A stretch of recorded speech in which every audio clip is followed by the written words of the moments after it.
Bu bölümde VACV PRVC ya da diğer genel kullanılan adı PRVC modundan bahsedeceğim. Bu modla VACV'nin arasındaki farklardan bahsedeceğim daha sonra. Öncelikle modun özelliklerinden bahsedeyim. Basınç kontrollü, volüm hedefli, zaman döngülü, hasta veya eforu varsa hasta, eğer efor yoksa mekanik ventilatör tetiklemeli olarak çalışan bir mod. Temel farkımız VACV'den, temel farkımız akış hızının burada ayarlamıyoruz. Burada akış hızı zaten ayarlamaya gerek olmuyor çünkü mod basınç kontrollü bir mod. Yani bizim 500 cc kabaca yani denemek için kullandığımız hedef volüm 500 cc volüm oluşturmak için PP'nin üzerine gerekli basınç yani P destek ya da driver pressure ya da PP'si bla bla gidiyor.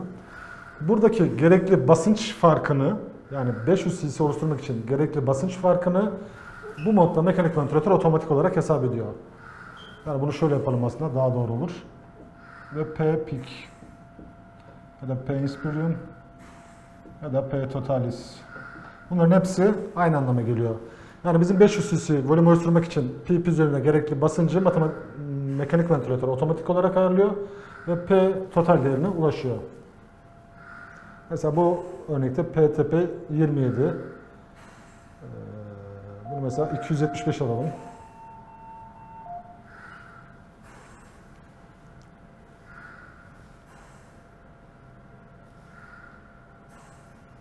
Yani gördüğünüz gibi PTP 21'e kadar geriledi.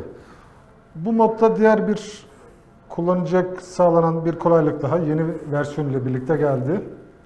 Burada IE oranı ayarlama. Eğer siz IE selection'ı seçerseniz ve uygulaya bastığınız daha sonra mekanik ventilatörle inspirium ve expirium oranını ayarlayarak T inspiriumu ve T expiriumu bu şekilde belirleyebilirsiniz.